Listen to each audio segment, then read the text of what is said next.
Okay, let's just dive right in. Welcome to today's Explainer. We are tackling what is arguably the single most pressing dynamic in business right now.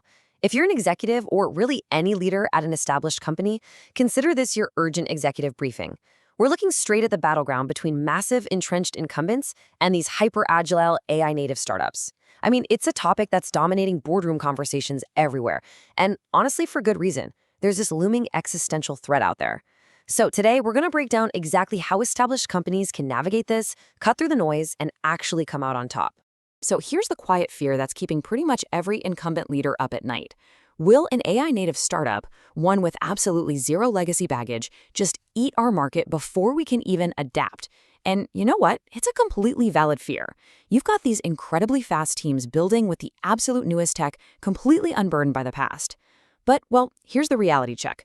Your survival in this new era, it actually doesn't depend on your AI capabilities right out of the gate. No, it depends entirely on what your fundamental advantage was before AI ever even showed up. If your core business advantage was rock solid yesterday, that is exactly what dictates your survival tomorrow. All right, moving into section 1, the incumbents moat. Let's get into it.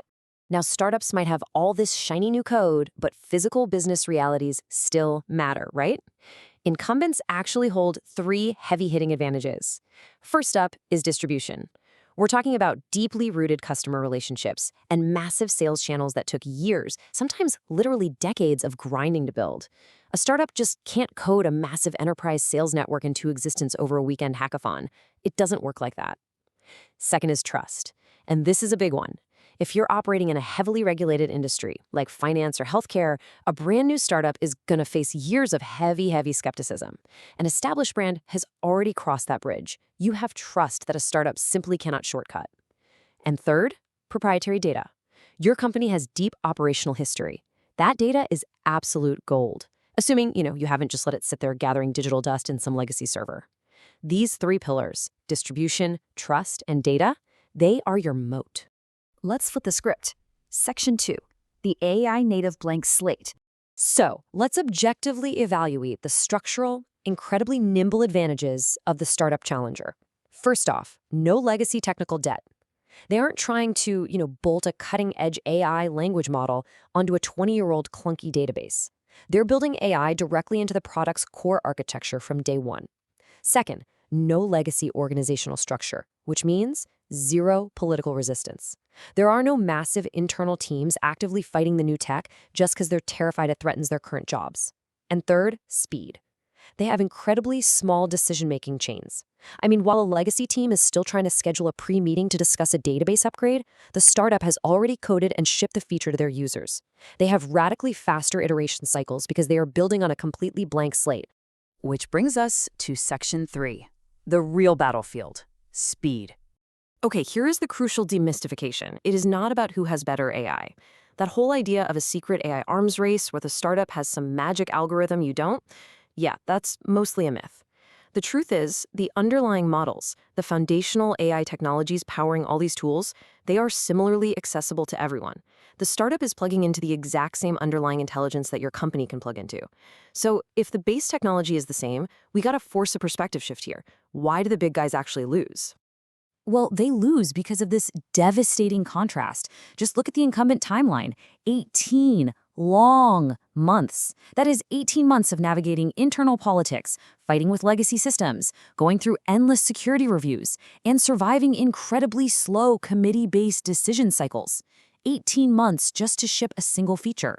Now, compare that to the startup timeline, 6 weeks. The incumbent takes a year and a half to ship the exact same thing the startup pushed out in a month and a half. The startup doesn't win on code. They win on iteration. They literally win on speed. Okay, time for section 4, the strategic response. Let's shift away from existential panic and get some empowering strategic clarity. You know the threat, you know the real battlefield is speed. So here is your concrete operational playbook, laid out in 3 steps. Step 1, look inward. Identify which of your incumbent advantages, your distribution, your trust, your proprietary data, are actually still real and potent. Don't just assume, actually verify it. Step 2, you have to deliberately compress your decision cycles, but specifically for AI initiatives. The absolute worst thing you can do is panic build some rival startup internally that tries to do everything all at once. Actually, scratch that. Just isolate the AI work, which leads perfectly into step 3. Some of the most successful companies literally create a separate, faster-moving unit. This unit operates with completely different, streamlined approval processes just for AI. You isolate and weaponize your AI teams so they can run at startup speed, even if the rest of your massive organization continues to move at a slower, more deliberate pace. This is precisely how you avoid losing the speed war by default. Which brings us to a deeply provocative question to leave you with today. Acquiring capability versus building it. What is your next move? If speed is truly the ultimate battlefield, do you really want to spend those 18 months trying to build this capability from scratch internally? Or in this new AI era, do you leverage your massive incumbent capital to simply acquire the nimble startup that already figured the whole shebang out? It's a strategic deep dive you absolutely must explore next. So think about your moat, think about your speed, and ask yourself what your next move truly needs to be. Thanks so much for joining me on this explainer. I really hope this brought some serious clarity to your strategy. Keep learning, and I'll catch you on the next one.